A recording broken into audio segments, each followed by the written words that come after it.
sa iyo, O Diyos. Patuloy ka namin naawitan, dadakilain yung pangalan. Hallelujah! Lord!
napakasarap magpuri sa iyo, Panginoon. Hallelujah. Napakasarap namnamin, O Diyos, kung gaano ka, Lord God, na sumasama sa amin, kung gaano kang nagiging tapat. Hallelujah. Kung gaano, Lord God, kalawak, kataas, Lord God, ang iyong pag-ibig. Hallelujah. Oh, we worship you, Jesus.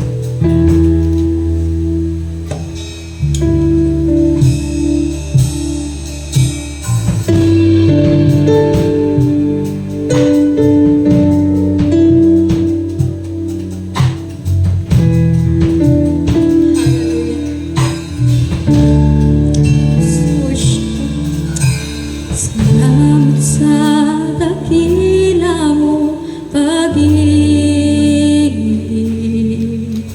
Salamat sa pagyakap mo, Ama.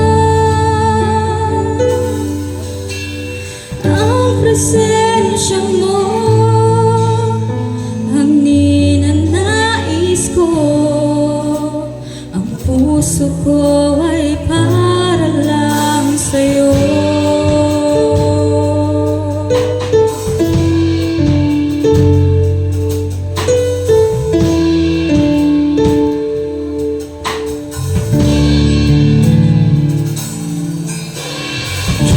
Sa pagdakila mong pag-ibig, salamat sa pagyakap mo, Ama. Ang presensya mo ang ninanais ko. Ang puso ko ay para lang sa'yo. Nararapat ka sa papuri, luwalhati at pagsamba. Jesus, ika'y dakilain magpagkailanman. Nararapat ka sa papuri, luwalhati at pagsamba. Itataas ang ngalan mo, Ama.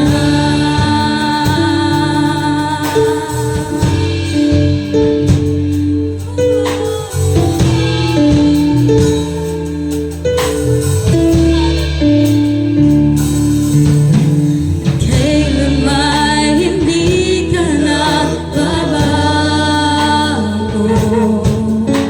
Tiwala ko'y ibibigay sa'yo. Mga pangako mo, paghahawakan ko. Mamamalagi sa kalinga mo. Nararapat ka sa papuri, luwalhati at pagsamba. Jesus, ika'y dakilain magpagkailanman. Nararapat ka sa papuri, luwalhati at pagsamba. Itataas ang ngalan mo, Ama. Nararapat ka sa papuri, luwalhati at pagsamba. Jesus, ika'y dakilain magpagkailanman. Nararapat ka sa papuri, luwalhati at pagsamba. Itataas ang ngalan mo, Ama.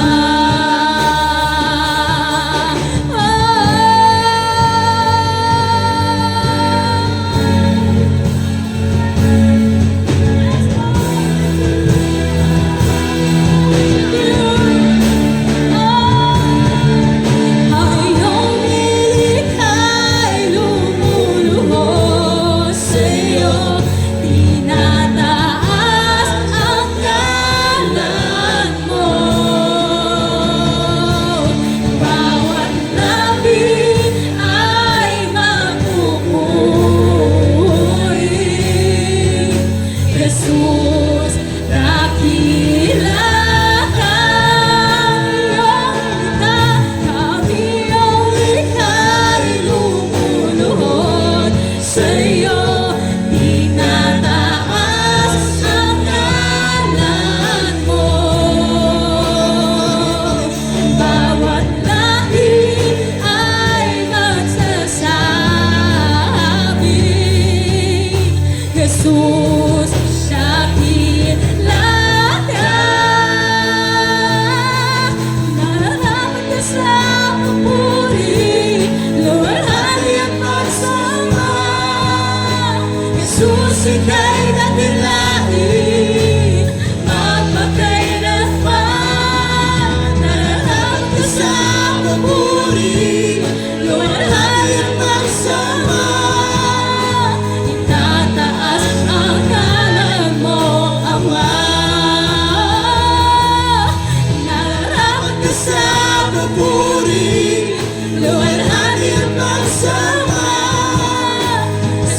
ika'y dakilain, Magpakailanman, nararapat ka sa papuri, luwalhati at pagsama.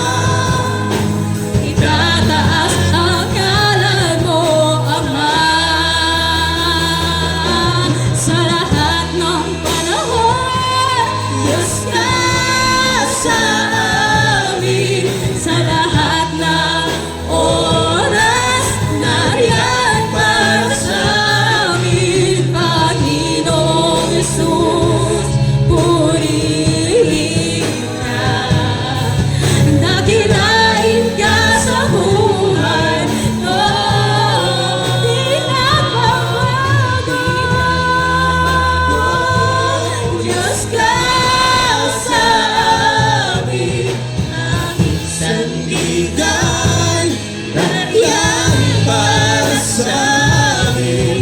Panginoong Yesus, magaling ka.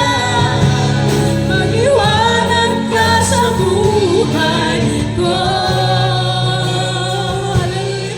Sa lahat ng panahon, Diyos ka sa amin. Yes, Lord, hallelujah. Para sa amin, Panginoong Yesus, purihin ka. Dakilain ka sa buhay ko. Hindi nagbabago. Diyos ka sa amin. Panisandigan, nariyan para sa amin. Panginoong Yesus, maghari ka. Magliwanag ka sa buhay ko. Sa lahat ng panahon, Diyos ka sa amin. Sa lahat ng oras, nariyan para sa amin. Panginoong Yesus, purihin ka. Dakilain ka sa buhay ko. Di nagbabago. Diyos ka sa amin. Tanging sandigan, nariyan para sa amin. Panginoong Yesus, maghari ka. Magliwanag ka sa buhay ko. Magliwanag ka sa buhay ko. Magliwanag ka sa buhay ko. Aming Ama.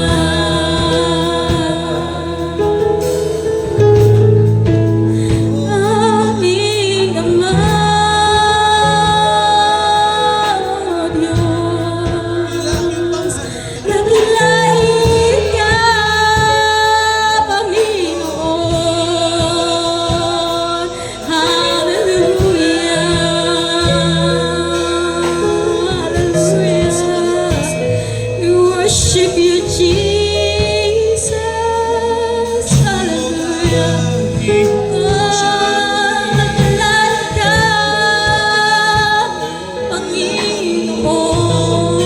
Hallelujah. Hallelujah. Hallelujah. Worship.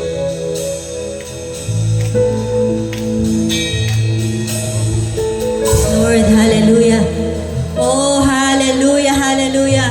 Purihin ka, Panginoon, sa oras pong ito, O Diyos. Patuloy po tayo sa presensya ng Panginoon. Hallelujah. Glory to your name, O God. Hallelujah. Tunay na ikaw ay Diyos noon, ngayon at magpakailanman. Ikaw ay makapangyarihan. Hindi ka nagbabago, Panginoon. Salamat po, O Diyos, sa araw na ito. Hallelujah. Patuloy po nating itaas ang pangalan ng Panginoon. Hallelujah.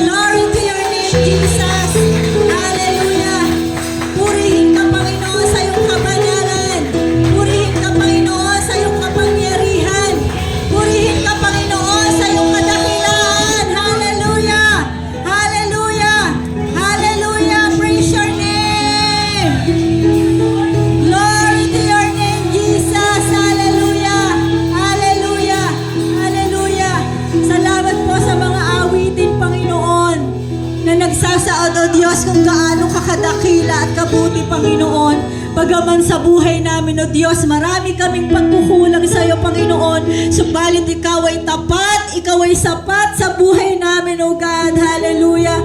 Marami pong salamat sa umagang ito, Panginoon. At tanging dalangin namin, O Diyos, katagpuin mo, Panginoon, ang lahat ng aming mga pangangailangan, Panginoon. Higit, O Diyos, ang pinakamalalim na pangangailangan namin sa iyo, O Diyos. Hallelujah. Sapagkat ikaw, Panginoon, ang pinagmumula ng lahat ng aming pangangailangan, O Diyos. Ikaw ay sapat, Panginoon, sa amin pong mga buhay. Kaya nararapat dakilang Ama na maibalik sa iyo ang lahat ng mataas na karangalan, lahat ng papuri, lahat ng pasasalamat, pagdakila sa tangi at makapangyarihang pangalan ng iyong anak na si Jesus na nagbibigay ng buhay sa amin. Ito po ang aming panalangin ng may pagpapasalamat sa pangalan ng aming Panginoong Jesus. Amen and amen. Hallelujah. At purihin po ang Diyos. At naniniwala po ako na tayo po ay patuloy na makikinig ng salita ng Diyos. Simula pa lamang nung tayo nagsimula nung February. No? Ano ba yung ating mga pinag-aaralan ngayong February? Kasi nung tayo ay last month, nung January, tayo ay binuksan sa pananaw na tayo po ay magtatanim. Amen? Yung direction ng Diyos na ang church po natin ay merong panawagan ang Diyos na tayo po ay magtatanim. Amen? So, nagsimula na po ba tayo mga kapatid na tayo ay gamitin ng Panginoon?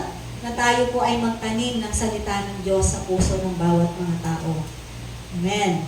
So, ngayon pong araw na ito ay itutuloy lamang po natin yung ating pong objective ngayong February na ito. Last week ay nakapakinig tayo about yung connection natin sa Panginoon. Bakit ba natin kailangan magkaroon ng connection sa Diyos? Bakit ba konektado yung pagtatanim or pagpupunla ng salita ng Diyos na dapat ay konektado tayo sa Panginoon? Ano po yung dahilan nun? Amen? Ngayong araw pong ito, ang ating pag-aaralan is about trusting, no? Yung trusting in the Lord. Trust in the Lord.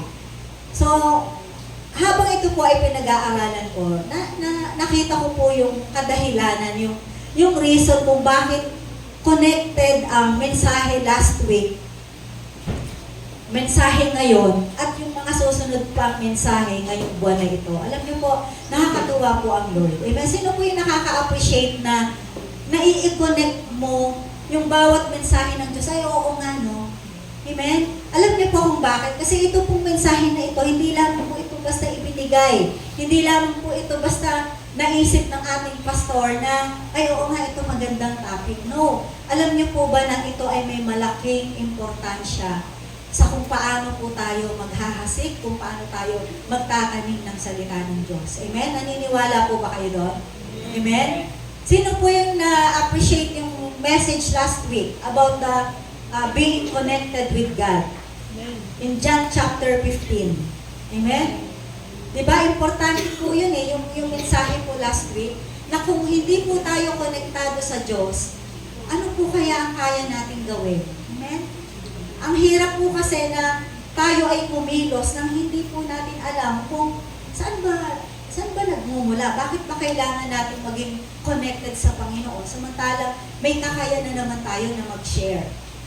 No, yun yung minsan na danger. No? Kapag marami ka ng kaalaman, pag marami ng laman ng utak at kaisipan mo ng mga salita ng Diyos, diba? Sino yung mahilig ditong mag-search? Research, sino dito ang mahilig na makinig sa iba't ibang mga mensahe ng Diyos sa pamamagitan ng iba't ibang mga pastors or mga mga nagmi-minister ng salita ng Diyos. Kailangan po ay maingat po tayo doon mga kapatid. Why? Kasi po ang lahat ng pumapasok sa ating mga puso, mga kaisipan, lahat ng mga kaalaman na yan, kapag po yan ay hindi po natin ipinagkatiwala sa Diyos, at may mga katuruan na tayong narinig na imbes na ito po ay nakakatulong sa atin, may mga pagkakataong ito po ay makapagbagabag ng ating mga pananampalataya. Amen? Kaya hindi po lahat ng ating naririnig, yan po ay katotohanan. Amen? Dapat po tayo po ay mapanuri, humingi po tayo ng wisdom sa Panginoon, ng karunungan at gabay mula sa ating Panginoon. Amen? Amen, mga kapatid? Kaya tayo po ay manatili sa katuruan ng Biblia. Amen? Kapag po may mga katuruan tayo narinig na medyo na-confuse tayo, ano po yung source na kailangan nating puntahan? Hindi po tayo magtatanong sa tao or kung sinong pastor din. Kailangan po ang source lagi po natin ay ang salita ng Diyos. Amen? Dahil yun po ang pagmumulan ng karunungan, ng tunay na karunungan, ng tunay na katotohanan. Amen? So ngayong araw pong ito, ang ating pong pag-aaralan is about trusting in the Lord, yung trust in the Lord. Amen? At bago po natin puntahan ang pagtitiwala sa Diyos, dahil ang ating pong objective, ang ating pong theme objective, we are sowing in the Spirit. Amen? Tingnan po natin yung objective natin. Bakit po natin pag-aaralan ang bahaging ito ng salita ng Diyos? Ang theme objective po natin, we are sowing in the Spirit, mga kapatid. Dapat po nating maintindihan na ang ating itatanim ay mula yung spirit, no? Yung spirito ng salita ng Diyos, yung spirito na mula sa Diyos, yun po ang ating itatanim. Hindi lamang po tayo basta nagte-testify na mabuti ang Diyos. Amen? Hindi lamang po tayo basta nagsasalita na ako ay binago ng Diyos, ganito ang ginawa ng Diyos sa buhay ko. Yes, makakatulong po yan. Pero ang unang-una pong dapat nating ipaunawa sa taong ating sinisharean or binabahaginan or hinahasikan ng salita ng Diyos, dapat po nating maintindihan na dapat pong maintindihan ng taong kausap natin na kailangan po niya ang Diyos sa kanyang buhay. What we are sowing is, we are sowing in the Spirit. So kung hindi ka spiritual person, hindi mo kayang ibahagi ng may katotohanan at may tamang pagbabahagi ang salita ng Diyos. Amen? We are sowing in the Spirit, so we need to develop our relationship to God.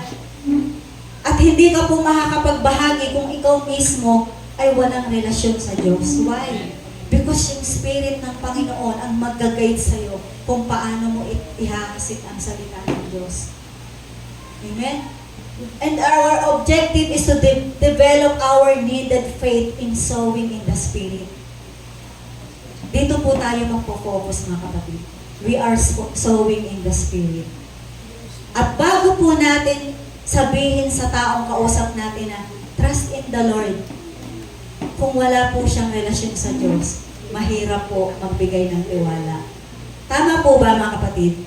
Kung tayo po ba ay walang relasyon sa isang tao, kaya po ba nating pagtiwalaan siya? Di ba hindi po? Di ba? Kaya nga dito sa atin sa church, yung tinatawag na accountability. Accountable ako sa iyo, kapatid, pero hindi ka nagbi-build ng relationship. Hindi mo makukuha ang tiwala ng taong nagiging accountable sa iyo. Amen? Kasi walang relationship eh. Kahit sa mag-asawa, habang tumatagal ang pagsasama ng isang mag-asawa, mas nabibuild ang love, mas nabibuild ang respect, at mas nabibuild ang trust. Unless you have a relationship to a person, doon pa lang po lalalim yung tiwala. At ganun din po tayo sa Panginoon, mga kapatid. Hindi po natin kayang sabihin na, Lord, I trust in you. Pero, kamusta po ang relationship mo sa Lord? Meron ba talagang relasyon? Or baka, nakikisama ka lang kasi, Diyos siya eh. Kilala ko siya, Diyos siya. Wala nung bata ako, Diyos naman talaga siya eh.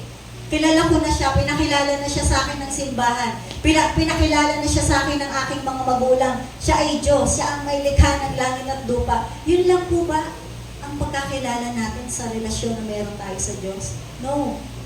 We have to know deeper yung relationship natin sa Panginoon. At habang po tayo ay tinuturuan ng Diyos sa panahong ito na tayo po ay magbabahagi, tayo po ay kinocommand ng Panginoon to share the good news, the gospel of God's word sa puso at buhay ng mga tao.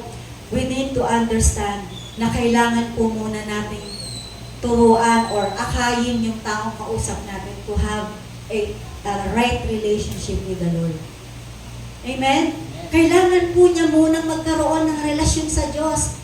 Dahil hindi po natin siya pwedeng sabihan na magtiwala ka sa Diyos. Pag may problema po ang isang taong kausap natin, pag sinabi natin, okay lang yan kapatid, magtiwala ka sa Diyos, pero wala siyang relasyon sa Panginoon, paano po natin siya mabibigyan ng guide na siya ay magtiwala sa Diyos? Amen?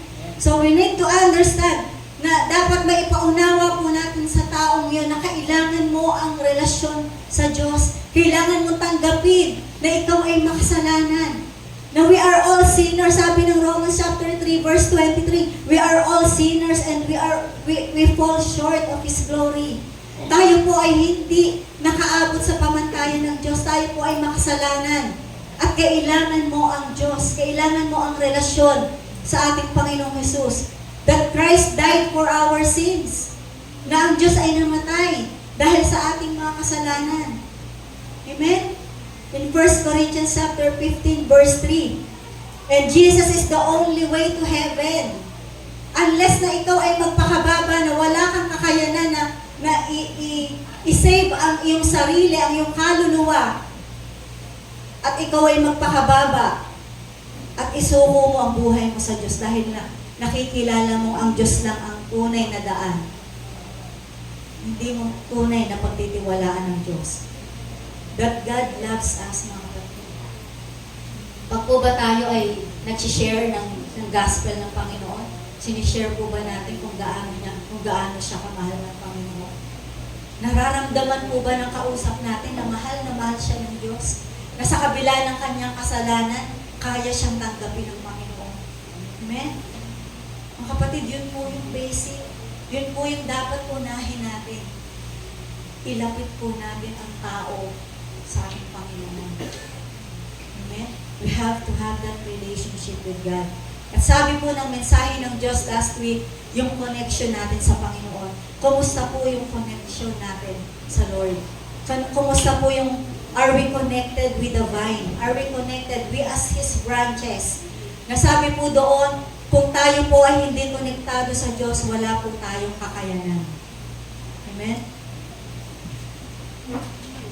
At ang ating pong itatanim sa mga tao, yung seed. Amen? Yung seed, which is the Word of God, which is the Word, which is the gospel that comes from the Lord. Kaya nga po importante na ma-develop. Sabi nga doon, we are sowing in the Spirit, so we need to develop our relationship with God. Kumusta po ang ating relationship sa Lord?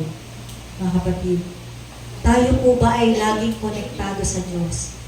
Dahil kung tayo po ay walang tamang relasyon at hindi po maayos ang fellowship natin sa Panginoon, mahihirapan po tayong ipagkatiwala sa Diyos ang lahat ng bagay. Pero sa sandaling, ang relationship natin sa Lord ay talagang nagbubunga. Amen? Kumbaga sa isang nataniman ay matabang lupa. Everything, no? Lahat ng gagawin po natin ay magtatagumpay. Diba? Sabi nga dun sa John chapter 15, hindi tayo makakapagbunga kung tayo ay hiwalay sa ating Panginoon. Amen? Amen. We need to understand that our objective, our purpose is to obey God's command, that we have to preach the gospel. We are to bring people to Christ. Yun po ang ating pong gagawin, mga kapatid. Yun po ang ating purpose. Now, tingnan po natin. In Proverbs chapter 3, verses 5 to 7, ito po yung ating magiging verse ngayong araw na ito. Alam ko po na ito po ay alam na natin. Alam ko po na ito po ay nagiging life verse natin. Pero, nauunawaan po ba talaga natin kung anong ibig sabihin ng Proverbs chapter 3, verse 5 to 7? Kasi madali pong sabihin na, Lord, I trust in you, hindi po ako magtitiwala sa aking sariling kakayanan. Pero kumusta po tayo sa panahon na tayo po ay may mga challenges? Tayo po ay may mga trials. Amen? Kaya nga po sinabi ko kanina, ingatan po natin ang ating mga sarili na minsan ay madalas sa buhay po natin ay yung ating pong sariling kakayanan na ang ating pong sinusunod. Hindi na po natin nakikita, hindi na po natin hinihingi yung gabay at patnubay ng ating Panginoon. Sapagkat unless na tayo po ay ginagabayan ng Diyos, doon pa lamang po talagang totally, no, na yung guidance ng Panginoon ay atin pong mararanasan. So sabi po dito sa verse 5, trust in the Lord with all your heart. No, doon pa lang, trust in the Lord with all your heart. At sabi ko po kanina, kung tayo po ay may tamang relasyon sa Diyos, madali pong sabihin na, Lord, I trust in you. Kasi alam mo na yung relasyon mo sa Diyos ay sobrang lapit.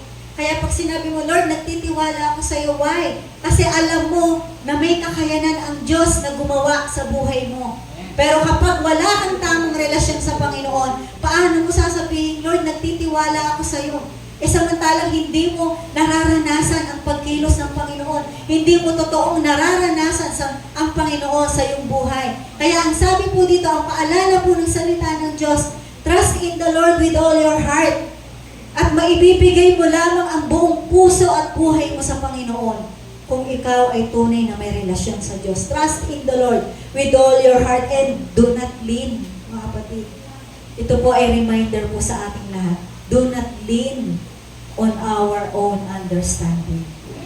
Kasi alam nyo mga kapatid, yung tagal ng ating buhay pananampalataya, imposibleng wala tayong yung parang minsan nakikita na natin yung sarili natin na kaya mo eh.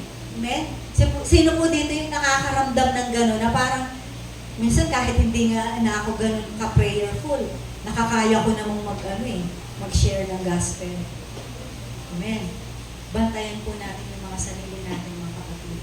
We have always to be guided by the Spirit of God.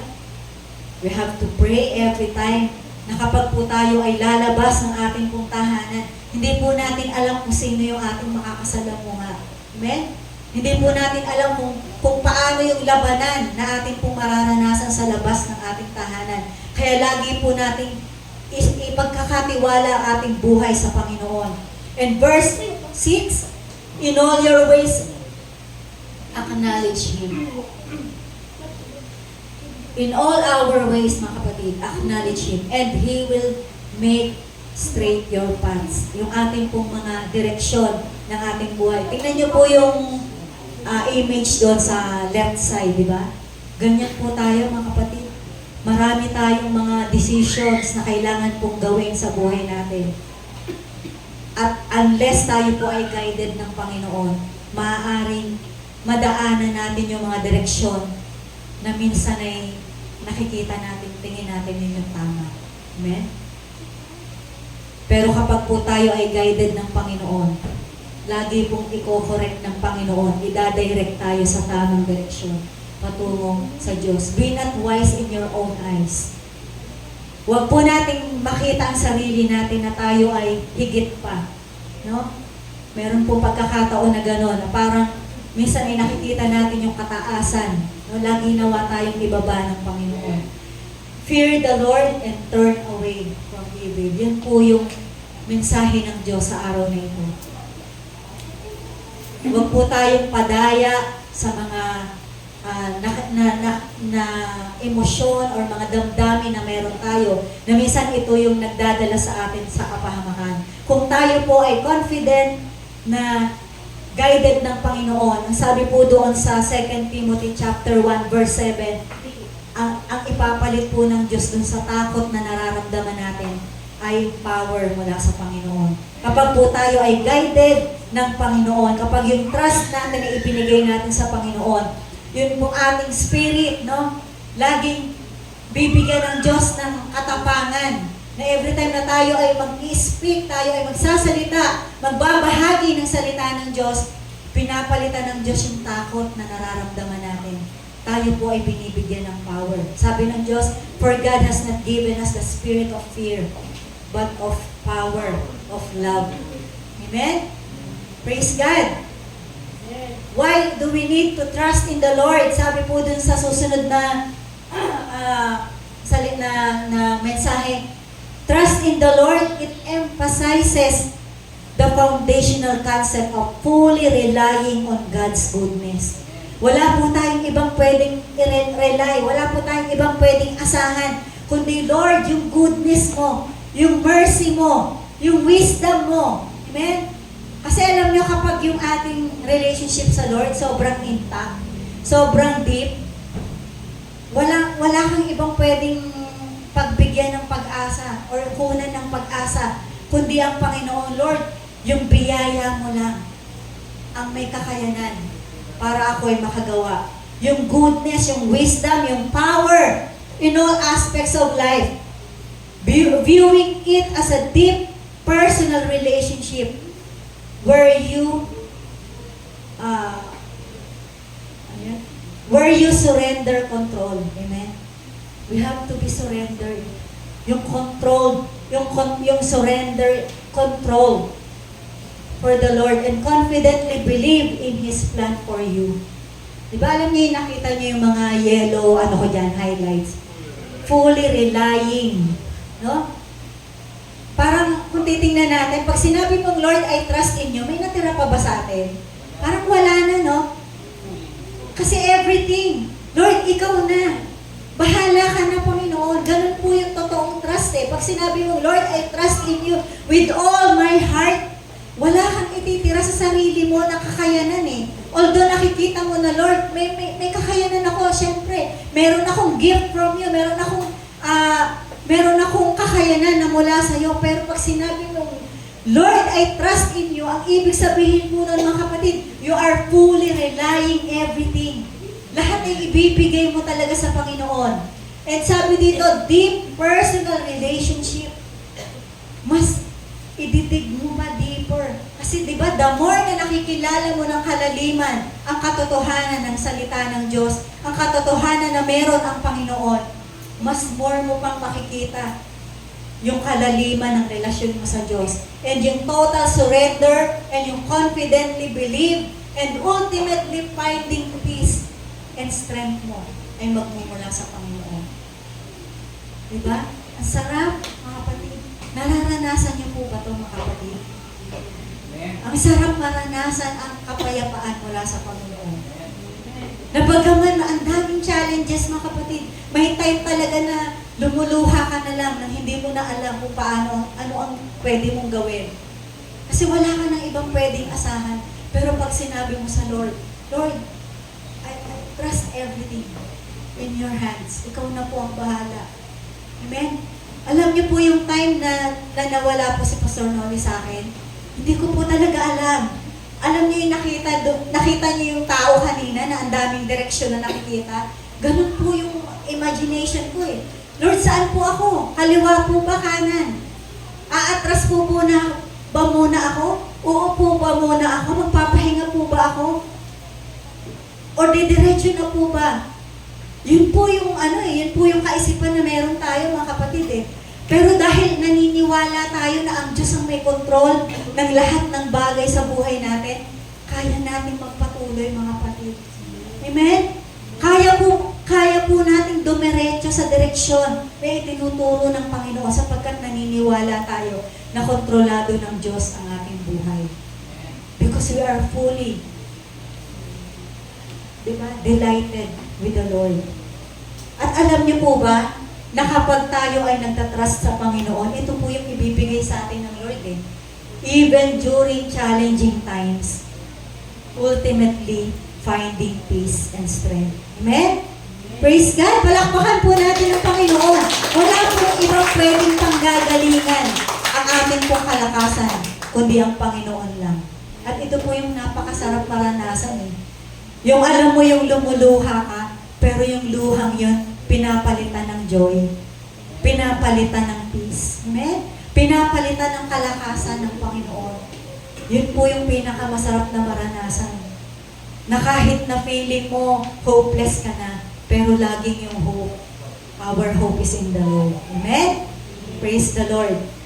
Next, ang sabi po doon sa Galatians chapter 2, verse 20 and to 21, ito po yung dapat na talagang, Lord, I have decided to follow Jesus. Kasi kapag may itinira ka pa sa sarili mo, pwede ka pang magkamali eh. Kasi pwede mo pang i-consider eh, Lord, pwede pa naman eh. Pwede ko pa naman gawin to eh. Kasi tao lang ako. Yun yung lagi natin nire-reason. Pero ang sabi po dun sa Galatians chapter 2, verse 20 to 21, I have been crucified. Amen? Tayo po bang lahat ay kasama ng napako? Amen? Ng ating Panginoong Hesus sa kanyang kamatayan? At ang lahat ng ginagawa na po natin ngayon is because of the Lord. It's all about Jesus, mga kapatid. Sama-sama po nating basahin ito. Galatians chapter 2, verses 20 to 21. Everybody, I have been crucified with Christ, and it is no longer I that live, but Christ liveth in me. And that life which I now live in the flesh, I live in faith. The faith which is in the Son of God, who loved me and gave Himself up for me. Praise the Lord. Amen? Ito po ba ay totoong nararanasan natin, mga kapatid? That we are no longer living on our own. Alam niyo po, kapag may mga panahon na parang nahihirapan na kayo na magpatuloy, kasi totoo naman eh, mararanasan talaga nating mapagod, mga kapatid. Pero kapag nandun tayo sa panahon na tayo ay napapagod na, let's go back to basic, mga kapatid. Bakit ba ako nabubuhay? Bakit ko ba kailangan magpatuloy? Diba? Because I have been crucified with Christ. Amen? Pinapalakas po ba tayo ng salita ng Diyos, mga kapatid? Kapag po ba natin ito binabanggit, tayo po ba'y lumalakas? Lord, I have been crucified with Christ. Ano man yung nararanasan ko ngayon, hindi na ako itong nabubuhay. Ikaw na ang nabubuhay. Ikaw na yung lakas na ibinibigay mo sa akin, ang nagbibigay sa akin ng encouragement to continue. Amen? Ang sabi dito, and it is no longer I that live. Kaya minsan, sumusuko tayo eh, kasi tayo pa rin eh. Tayo pa rin yung nananaig. Tayo pa rin yung nagtatagumpay sa buhay natin. Pero kapag kinakaya natin sa pamamagitan ng biyaya ng Diyos, kaya natin, mga kapatid. Kasi hindi tayo pababayaan ng Panginoon. Ang sabi nga niya dito, di ba? But Christ liveth in me, and that life which I now live in the flesh, I live in faith. Amen! Sino po yung nabubuhay sa pananampalataya? Tayong lahat, mga kapatid. Huwag po tayong sumuko, huwag tayong mawala ng pag-asa. Dahil po, ang encouragement ng Panginoon sa oras na ito, magtiwala ka sa Diyos. Ibigay ng buong buo ang pagtitiwala mo sa Panginoon kasi wala kang kakayanan. Sabi nga doon sa John chapter 15, verse 7 nga ba yan? Na kung tayo ay hiwalay sa Diyos, we can do nothing. Amen? Ang sarap namin ang salita ng Diyos. Yung lagi mo sabihin, Lord, it's no longer I that live, but Christ lives in me. Amen. Ito po ay, mga kapatid, pipiliin po natin ito araw-araw kasi hindi po madali ito eh. Madali pong sabihin na, Lord, ikaw ang mabuhay sa buhay ko, pero kung hindi po natin sasamahan ito ng desisyon, mahirap po ito, mga kapatid. Kasi every time may battle, alam niyo po yung pinakamahirap na battle, hindi po yung battle sa labas eh, yung battle within, sa sarili. Alam niyo po yung pinaka malapit na enemy natin, yung ating pong sarili. Kasi, di ba sabi nga, malakas yung espiritu mo eh, gusto pang gumawa eh, pero nanghihina na yung iyong flesh. Di ba? Pero kung tayo ay laging konektado sa Panginoon, lagi pong ang ating relasyon ay mas lalo nating pinalalalim sa Panginoon. Paano po ba natin palalalimin ang ating relationship sa Lord? Kamusta po ang ating prayer time? Kamusta po ang ating devotion? Kamusta po ang ating pagbabasa? Pagme-meditate ng salita ng Diyos? Ito po kasi yung magbibigay sa atin ng nutrients para po tayo mas lalo pang lumalim at mas lalo po nating palakasin ang ating mga spiritual na buhay, mga kapatid. Amen? Amen po ba doon? Amen. Praise the Lord. So madali pong sabihin na Christ lives in me. Pero ang sinasabi ko po kanina, ito po ay desisyon, mga kapatid. Katulad lang po yan sa isang mag-asawa. Ang pag-ibig ay hindi po yan basta lang sinasabi, di ba? Nananatili po ang pagsasama ng isang mag-asawa or kahit na sino po na magka-relationship, nananatili po yan dahil sa desisyon na lagi mong piliin na mahalin ang iyong asawa. Yun po yun. So, ganun din po tayo sa Panginoon. Every time na tayo po ay nagsasabi na, Lord, mahal po kita, Panginoon. Ito po ay desisyon araw-araw. Lagi po natin piliin na mahalin, piliin na sumunod sa Panginoon. Next, sabi po dito in Jeremiah chapter 17 verse 7 to 8. Ano pala yun?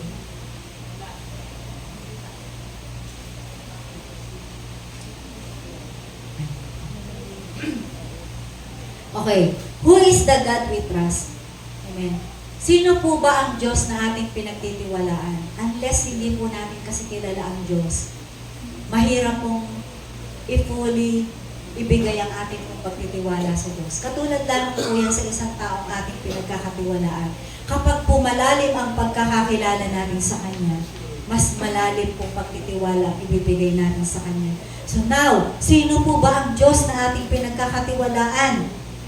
He is the God who gives eternal life through our Lord Jesus Christ. Siya po ang Diyos na nagbigay sa atin at nag-provide ng ating pong... Sige po, next slide. He is the God that gives eternal life through our Lord Jesus Christ. Amen? Siya po ang nag-provide, siya po ang nagbigay ng eternal life na kung ating pong tatanggapin ang kagandahang loob na ginawa ng ating Panginoon doon sa krus ng Kalbaryo, tayo po ay magkakaroon ng malalim na pagtitiwala sa Diyos sapagkat nagsimula na po ang relationship. Amen? Sabi ko po kanina, unless na mag-start yung relationship natin with the Lord, doon po magsisimula ang malalim na pagtitiwala natin sa Diyos. And the God we trust, He is the God that gives eternal life. He is the God who is trustworthy and always keeps His promises. Siya po ang Diyos na kaya nating pagtiwalaan. Siya ay mapagkakatiwalaan dahil may kakayanan po siya na sundi na tuparin ang lahat ng kanyang mga ipinangako. Amen? Kung kilala po natin ang Diyos na siya po ay Diyos na tumutupad ng lahat ng pangako, kaya po natin siyang pagtiwalaan. He is the God whose nature is faithful and true. Siya po ay tapat. Amen? In 1 Corinthians chapter 1, verse 9, siya po ay faithful. Siya po ay tapat sa lahat ng kanyang mga ginagawa. Siya po ay totoo. Amen? His plans for us are perfect and purposeful. Sabi po sa Jeremiah chapter 29, verse 11, for I know the plans I have for you. Amen? Yan po ay pangako sa atin ng Panginoon na kung ako lang ay pagtitiwalaan mo, alam ko kung ano ang future na meron ka. At ito ay maganda, ito ay kaaya-aya, di ba? Wala akong plano sa iyo na ikapapahamak mo. Di ba? For I know the plans I have for you, plans to prosper you and not to harm you. Amen? Sino po dito ang pinanghahawakan ang salita ng Diyos, ang pangako ng Diyos sa kanyang buhay? And also, we can trust God because He is all-powerful. Amen? Siya po ang pinakamakapangyarihan sa lahat. Kung alam mo na ang Diyos na pinagtitiwalaan mo, ang Diyos na pinakamakapangyarihan sa lahat, paano ka pa magdadalawang isip na ibigay sa Diyos? Fully, isurrender sa kanyang control ang buhay mo. Amen? Mga kapatid, He is all-powerful and He is loving. Amen? Lagi pong ipinararanas ng Diyos ang kanyang pag-ibig sa bawat isa. Nararanasan niyo po ba araw-araw, mga kapatid, ang pag-ibig ng Diyos? Nararanasan niyo po ba na lagi tayong yakap-yakap ng Panginoon? Pinapahid niya ang luha na meron tayo. Yung mga luha ng kapaguran, luha ng luha ng mga pagkabigo. Lagi po niyang pinapalitan niya ng pag-ibig na mula sa kanyang mga salita. Amen? And in Jeremiah chapter 17, verses 7 to 8, blessed is the man.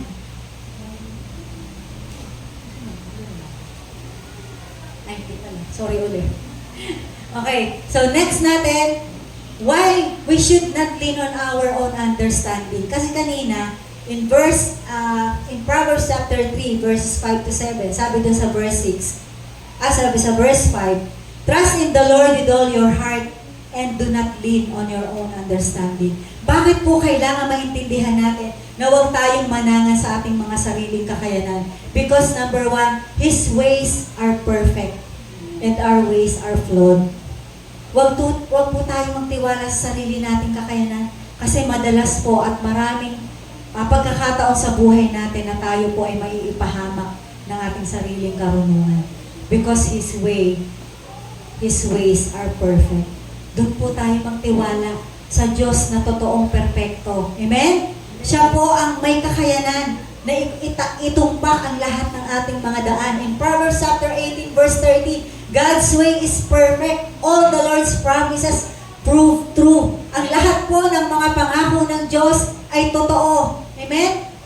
Lahat po yan. Lahat po ng pangako ng salita ng Diyos, it all proves true and He is a shield for all who look to Him for protection. Ito po ay isa pa sa isang pinanghahawakang verse ni Pastor Noli. Lagi po natin naririnig yan sa kanya. For God's way is perfect. Amen? Huwag po tayong magtiwala sa sarili nating karunungan because only His ways are perfect. Amen? Pangalawang bagay, bakit kailangan hindi tayo magtiwala sa ating sariling kakayanan? His heart is pure and righteous and our heart can be deceptive. Ang ating pong mga puso ay madalas pwede tayong iligaw. Pero ang Diyos, ang kanyang puso ay pure. Mas magtiwala po tayo sa Diyos na ang puso ay pure and righteous. Amen? Sabi po dun sa Psalm chapter 147, verse 17, the Lord is righteous in everything He does. He is filled with kindness. Amen? He is righteous, mga kapatid. Ang Panginoong Diyos lamang ang perpekto, siya lamang ang may pure heart, intention sa bawat isa sa atin. At siya lang ang may kakayanan na tayo ay ituwid sa lahat ng ating mga landas. Kung ang ating puso po ang ating pagtitiwalaan, may mga pagkakataon na tayo po ay kayang iligaw ng ating pong nararamdaman. Kaya dapat lahat po ng bahagi sa buhay natin, dapat laging isinusuko natin na sa Panginoon. Our minds, di ba? Our hearts, ang lahat sa buhay po natin dapat fully surrendered sa Panginoon. That's why, ini-encourage tayo ng Panginoon, huwag nating pagtiwalaan ang ating sariling kakayanan. And number 3, ano po yung sinasabi doon sa pangatlo? His ways do not change. Our hearts can change. Ang ating pong puso kayang magbago. Pwede mong sabihin ngayon na mahal mo ang Panginoon, pero bukas, nagbabari, diba? Nag-iiba. Hindi tayo ganun katotoo. Pero ang Diyos, kailanman hindi po siya nagbago. Ikaw pa rin siya pa rin yung Diyos noon, ngayon at magpakailanman. Siya pa rin yung Diyos na nagpagaling noon. Siya pa rin yung Diyos na nagligtas noon, na hanggang ngayon, ang kanyang puso ay hindi nagbabago sa bawat isa. Amen? Kaya po mga kapatid, ang puso po natin, lagi po natin ipagkatiwala sa Panginoon. Dahil ang puso po natin, madalas, ito po yung nagbabago. Ito po yung nag-iiba ng direksyon. Kaya minsan may pagkakataon na nag-iiba tayo ng mga pananaw. Kasi mas nagtitiwala tayo sa ating mga puso. Na ang ating mga puso, di ba? Sabi dun sa Numbers chapter 23, verse 19, God is not human that He should lie. Ang Diyos po ay hindi katulad ng tao na kaya niya pagsubalian ang lahat ng kanyang mga sinasabi. Ang tao tao, di ba? Ngayon, usong-uso na naman ngayon ang maraming sinasabing mga politiko na ito yung mga pangako nila, ito yung mga sinasabi nila. Kaya po ba natin magtiwala sa kanila, mga kapatid? Sila po ay may mga puso na kayang magbago or pabago-bago. Pero ang Diyos, sabi dun sa verse 19 ng Numbers chapter 23, God is not human that He should lie. Ang Diyos ay hindi katulad ng tao na kayang magsinungaling. Not a human being that He should change His mind. That He speak and then not act. Does He promise and not fulfill? Siya po ba ay nangako na hindi niya kayang tuparin? Amen? Wala pong pangako ang Diyos na hindi niya po kayang tuparin. Naniniwala po ba tayo doon, mga kapatid? Ang lahat po ng pangako ng Diyos ay may katuparan. Amen? Kayang magligtas ng Diyos, totoo po yun. At iyon po ay ibinigay ng Panginoon. Ibinigay niya po ang kanyang bugtong na anak. At kung sino ang manampalataya sa kanya, ay hindi mapapahama, kundi magkakaroon ng buhay na walang hanggan. At ito po ay totoo. At sa darating na panahon ng kanyang paghuhukom, tayo po ay makakasama niya sa kanyang kaharian. At ang Diyos po ay hindi nagsisinungaling. Amen? Ang lahat ng pangako ng Diyos ay kanyang tutuparin. Amen? Kaya mga kapatid, ano yung pangako ng Diyos na pinanghahawakan mo sa oras na ito? Kung sa mga oras na ito, mga kapatid, parang feeling mo hindi pa ginagawa ng Panginoon, ang lahat po ay nasa tamang kapanahunan ng ating Panginoon. Sa tamang panahon na ibibigay ng Diyos, tutuparin niya ang lahat ng kanyang mga pangako. And number 4, bakit hindi po natin kailangan pagtiwalaan ang ating po mga sarili? Because He sees from an eternal perspective. And tayo po, we see it from day to day. Ang nakikita lang natin, yung kakayanan na kayang makita ng ating mga paningin. Pero ang paningin po ng Diyos, it is eternal. Pangwalang hanggan. Nakikita na po ng Diyos ang pupuntahan ng lahat ng ito. He is the beginning and the end. He is the Alpha and Omega. Amen? Kung alam mo na ang Diyos, ang katapusan, ang simula at ang katapusan, hindi ka ba magtitiwala sa Diyos, mga kapatid? Siya na may kakayanan ng lahat. Siya ang nakakakita ng eternal. Amen? Huwag po natin pagtiwalaan ang ating mga sarili dahil tayo po ay limitado lamang. May limitasyon ang lahat ng ating pong nakikita. Ang sabi po dun sa Psalm chapter 90 verse 2, before the mountains were born, or you brought forth the whole world, from everlasting to everlasting, you are God. And Psalm chapter 139 verse 16, your eyes saw my unformed body. All the days ordained for me were written in your book before one of them came to be. Amen? Hindi pa nga tayo na-perform. Hindi pa nga tayo ipinapanganak. Alam na ng Diyos kung anong meron tayo in the future. Amen? Kaya mga kapatid, do not lean on our own understanding. Ang atin pong mga kaisipan ay may limitasyon. Pero ang kaisipan po ng Diyos, ito po ay pangwalang hanggan. Amen? At yung panghuli po, we make plans, but they only came to pass if God wills it. Kaya po nating gumawa ng mga plano, pero ang Diyos pa rin ang nagpapatupad. Amen? Ang kakayanan lang po natin ay may magplano. Yes, we have that kind of knowledge, we have that kind of kaalaman, karunungan kung paano tayo magplano sa buhay natin. Pero kung hindi po iaalaw yan ng Diyos, hindi rin po yan matutupad. Wala pa rin po yan katuparan.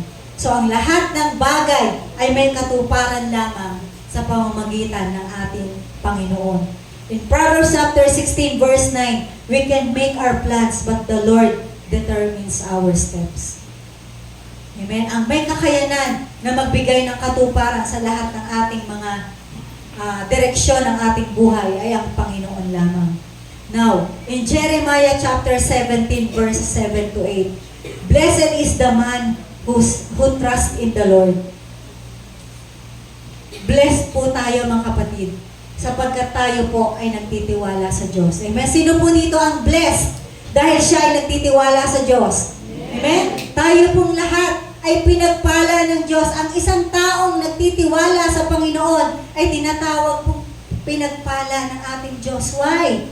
Because He is like a tree planted by water. Alam niyo po kung tayo po ay patuloy na nagtitiwala sa Diyos, kung tayo po ay patuloy na konektado sa Panginoon, katulad po tayo ng isang tree planted by the streams of water.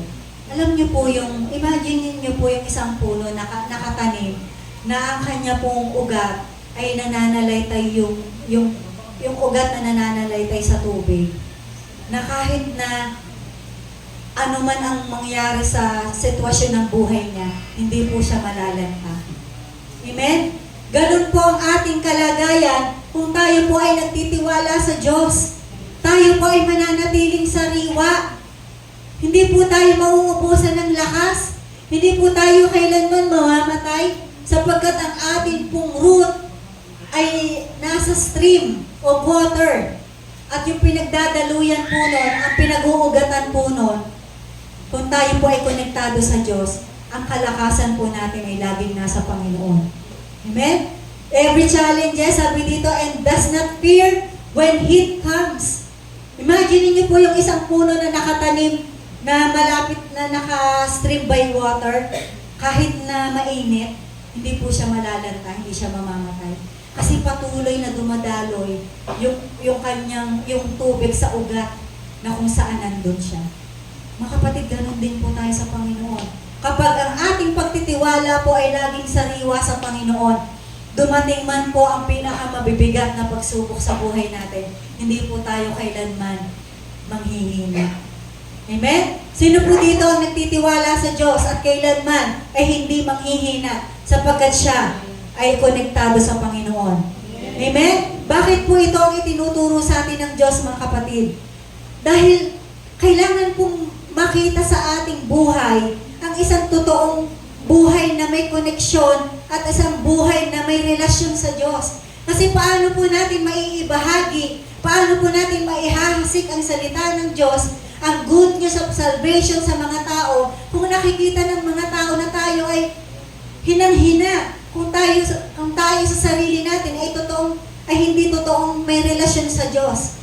Kaya importante po mga kapatid, ang sinasabi po dito ng Panginoon, para po tayo ay maging epektibo na magbahagi, maghasik ng salita ng Diyos sa lahat ng tao, kailangan tayo po ay kakitaan ng totoong koneksyon, totoong relasyon sa Panginoon. Amen? Yun po yung sinasabi dito mga kapatid. Because we are sowing in the Spirit. Hindi lamang po tayo nagsishare, hindi lamang po tayo nagtatanim dahil nakikita ng mga tao na tayo ay mabuting tao, tayo ay magaling, tayo ay may kakayanan. No! Kailangan po ang makita ng tao sa buhay natin yung totoong Kristo na tinanggap natin sa buhay natin. Amen? Amen po ba doon mga kapatid? Ang sabi po doon, for its leaves remain green. Amen? Tingnan mo po ang mga kapatid, ang katabi mo mga kapatid. Siya ba ay nananatili pa rin sariwa sa Panginoon? O mukha na ba siyang lantang-lanta na? Amen? Dry na. Amen? Ang isang taong nagtitiwala sa Diyos, siya po ay nananatiling luntian ng kanyang dahon. Amen? Laging nakasmile. Lagi po siyang fresh. Amen? Na kahit na mukha siyang may problema, pero yung smile, yung joy na meron siya, nananatiling nag-uumapaw. Amen? Dahil nasa sa kanya ang pagtitiwala sa Diyos. And is not anxious in the year of drought, for does not cease to bear fruit. Na kahit na sa panahon ng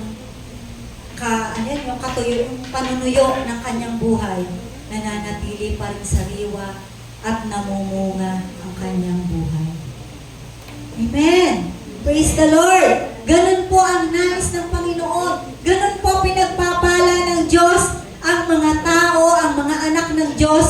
nagtitiwala sa Kanya. Amen? Praise God!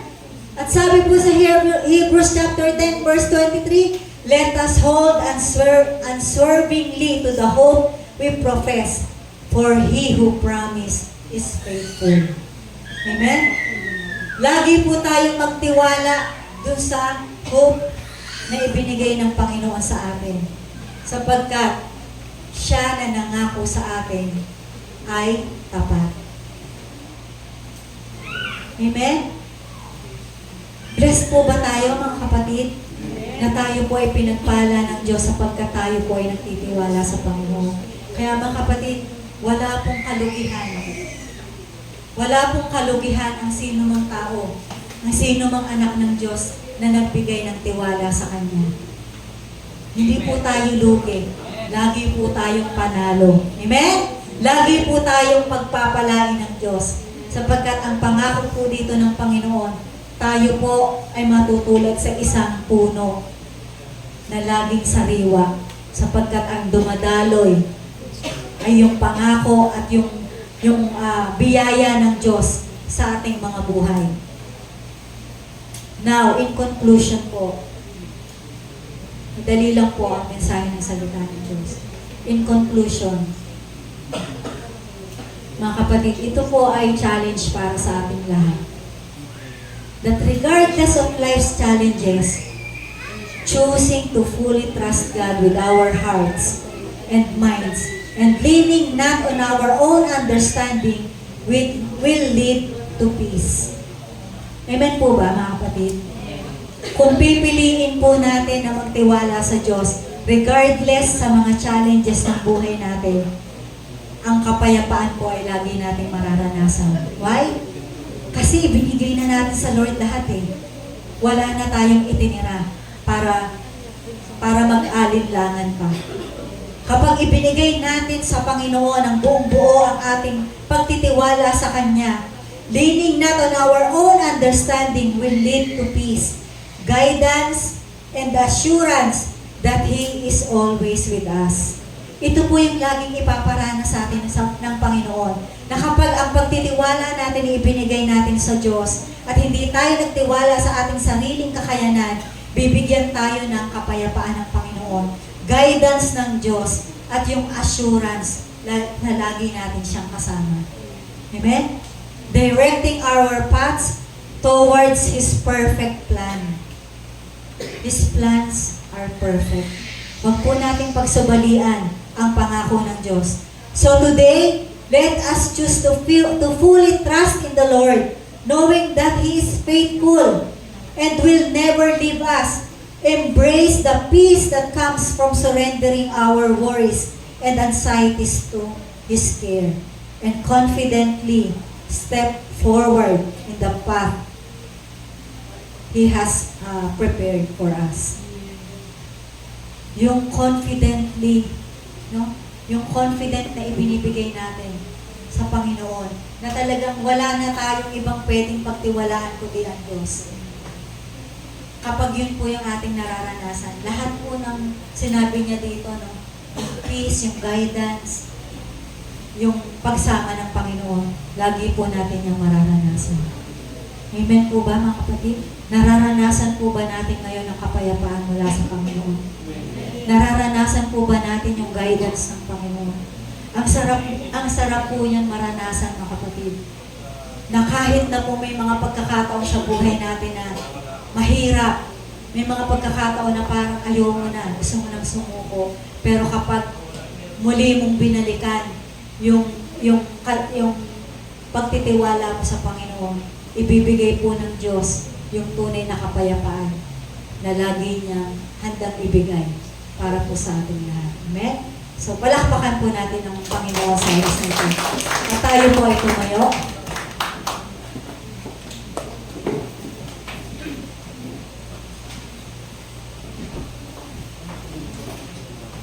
Amen. Bago po tayo umabot sa Panginoon, gusto ko pong magbigay tayo ng konting segundo or minuto na kausapin po natin ang Panginoon. Kumusta po ang relationship natin sa Diyos? kamusta po yung ating fellowship sa Panginoon? Nawa po ang mga bagay na ating pong narinig, ang mga salita ng Diyos na ating pong narinig sa oras na ito ay nagsilbi pong paalala sa atin, mga kapatid,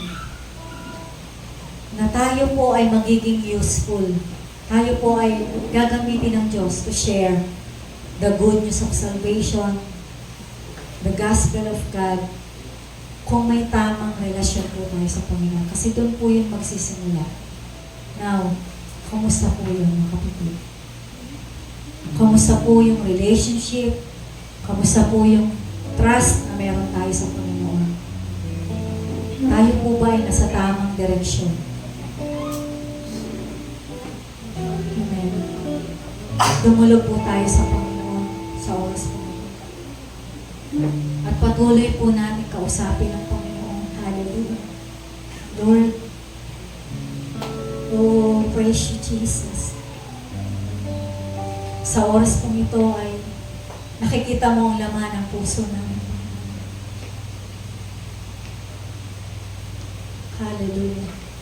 Kung sa oras na ito, kapatid, ay hindi mo pa totoong nararanasan o hindi mo pa totoong na-experience yung relationship na ino-offer ng Panginoon, maaari ka na lumapit sa Diyos. Huwag kang mag-alinlangan. Ang Diyos ay handang tanggapin ka. Ibigay mo ang iyong puso, ang iyong buhay sa Panginoon. And He shall direct thy paths. Trust and flow in the Lord.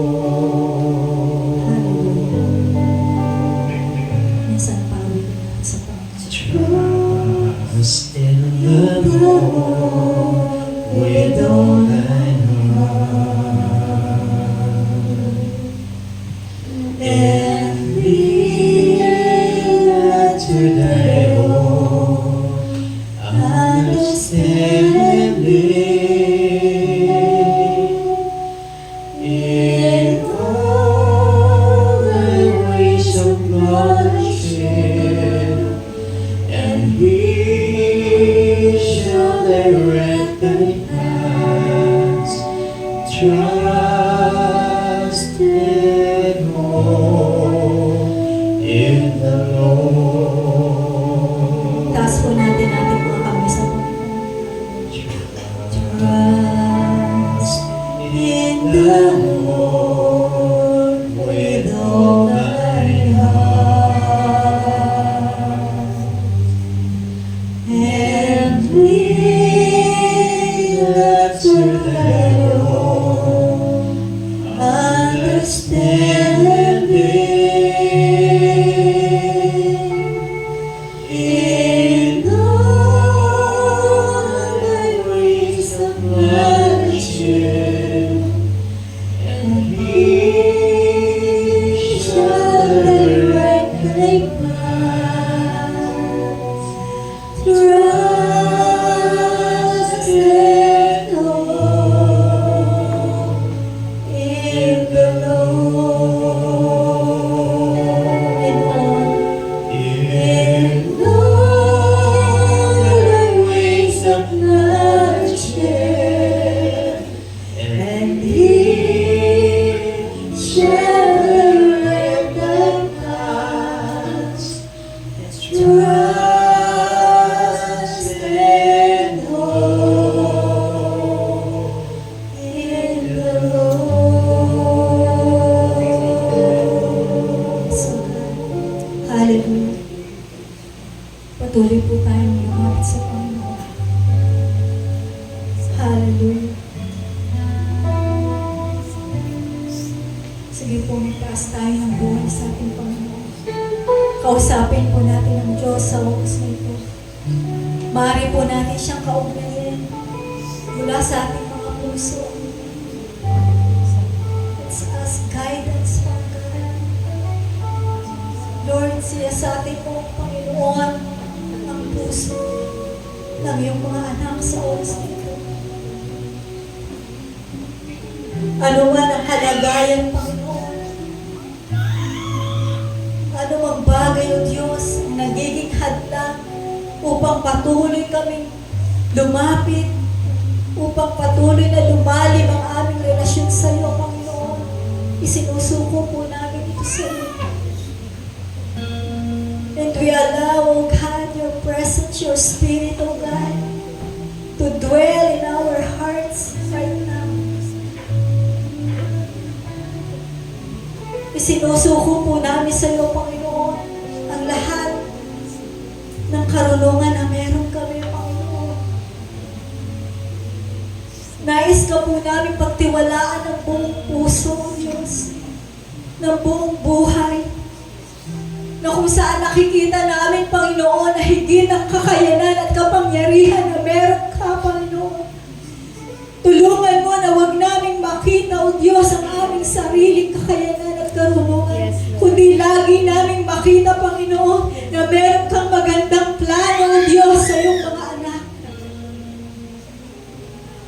Tulungan mo, O Diyos, na lumalim ang aming relasyon sa iyo, Panginoon, upang mas higit naming maibigay sa iyo ang tunay naming pagtitiwala, Panginoong Yesus.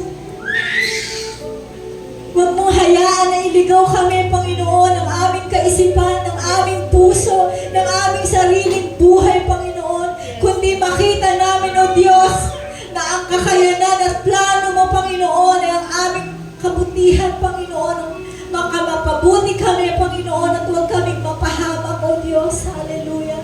Lord, gamitin mo, Panginoon, ang buhay na meron kami, O God, upang ang mga taong hindi pa nakakakilala sa iyo, O God, ay mailapit namin, Panginoon, sa iyo. Sila man ay magkaroon din ng relasyon sa iyo, Panginoon. Makita nila ang pangangailangan nila sa iyo, O God. Hallelujah. Na kung hindi po namin ibibigay ang aming pong sarili sa iyo, Panginoon, maaari kaming magkamali, Panginoon. Lord, we trust in you. Nais namin ibigay sa iyo ng buong buo ang aming pagtitiwala, sapagkat nakikilala namin kung sino ka, O Diyos. Ikaw ang Diyos na hindi nagbabago. Ikaw ang Diyos na tapat.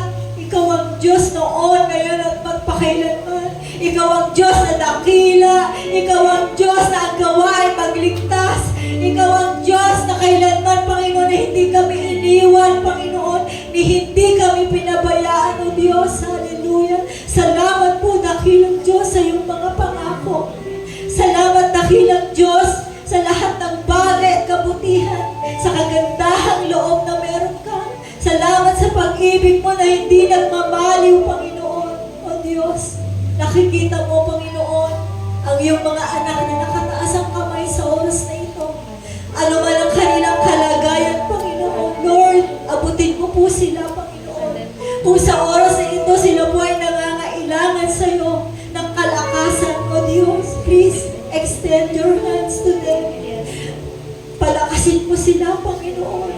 Kung sa oras na ito, naroroon, Panginoon, na may kaguluhan sa kanilang pamilya, Lord, in the mighty name of Jesus, kayo po, Panginoon, ang patuloy na kumilos sa kanilang buhay. Ikaw ang patuloy na manguna at maging sentro ng kanilang buhay, Panginoon.